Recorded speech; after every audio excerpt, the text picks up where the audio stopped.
آقای رئیس جمهور جمع شما خوش آمدید اینجا آمدید، ولی واقعا دیگه فایده نداره. آقای رئیس جمهور ما اینجا آمدیم، ببین ما معدن 22 سال معدن کار میکنیم، اصلا هیچ کدام شما نمیدونیم معدن کار یعنی چی. حالا یادتون افتاده آمدید جمعشون آمدین، 40 نفر ما رو از دست دادین، 170 تا بچه اینجا بی پدر شده، مادرشون 40 تا زن بیبه شده، ما اصلا نمیدونیم بخواد چیکار کنیم. چرا ایمنی نداره؟ شما هیچ که پیگیر نیست.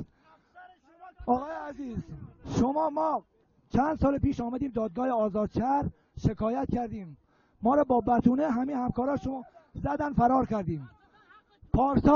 پارسال آمدیم فرمانداری 14 ماه حقوق نگرفته بودیم، آمدیم فرمانداری اعتراض کنیم، با زنام آمدیم، خانما ما رو آوردیم که حق ما رو بگیریم. یعنی تو رئیس جمهور متوجه نشدی؟ ببین ما الان 20 آقا اجازه بدید من حرفمو بزنم. من 20 میلیون تومان از این شرکت طلب دارم، 10,000 تا پول تو خانم نیست بچم ببرم دکتر. آقای رئیس جمهور کارگر این زبهن 1 میلیون تومان حقوق میگیره، وجدانن شما با 1 میلیون تومان میتونید زندگی شما بگید چی گیرید؟ آقای رئیس جمهور تو اجازه بدین آقا، این شرکت هر کس توی معدن داره کار میکنه 20 سال 25 سال کار میکنه، بازنشست میشه 1 میلیون و 400 تومان بهش حقوق میدن. این با 1 میلیون و 400 تومان بچه‌اش ازدواج میکنن، 1000 تا گرفتاری داره، دیگه نفسی برای کار نداره. چیکار کنیم؟ اینا همه آمدن اینجا. آقای رئیس جمهور خواهشی که از شما دارم، این معدن آقای رئیس جمهور 1700 متر رفته بدون تعبیه.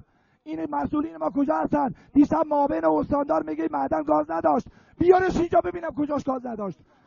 دروغ میگن همشون. ما فرماندار نداریم، بخشدار نداریم، استاندار نداریم. شما ساختمان پلاسکو 14 نفر مردن، چی تشییع جنازه انجام دادید؟ چرا برای این مردگان ما تشییع جنازه اینجوری شد؟ ساختمان پلاسکو 14 نفر مردن، چیکار کردید تهران شما؟ اینجا 40 نفر مردن، این تشییع جنازه شد چی شد؟ این مادران رو نگاه کن، این خانومشه 7 بچه داره اینا، چیکار کنیم ما؟ آقا نون نداری بخوری با قرآن مجید. من دلم درد داره، بذار حرفمو بزنم، من داغ دارم، بذارید حرفمو بزنم. همه شما مردن، 40 نفر اینجا مرده، یک ما دیگه نمیتونیم اینا رو بیاریم بیرون، 40 روز دیگه نمیتونیم بیاریم بیرون، همه بو گرفتن دید آخر. آقای رئیس جمهور خواهش ازت، تا الان کجا بودی؟ شما معدن اصلا میدونی معدن کار یعنی چی؟ معدن کار یعنی چی؟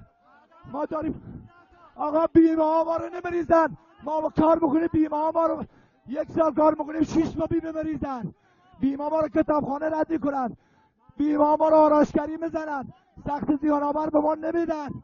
آقای رئیس جمهور چیکار کنیم ما؟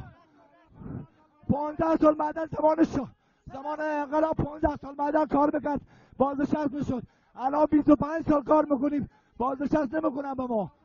آقای رئیس جمهور بذاری حرفمو بزنم، دلم درد داره. تمام زنا همه آمدن اینجا، 1 هفته اینجا ماندن، اینا همه خواهرانشون بچه هاشون اینجاه، اینا پسرهاشون همه اینجاه، خانوادهشون اینجاه.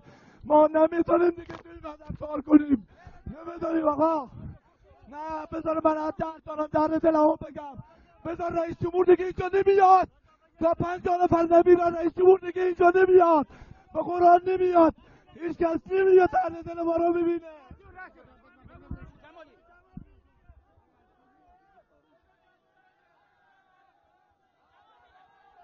درود. من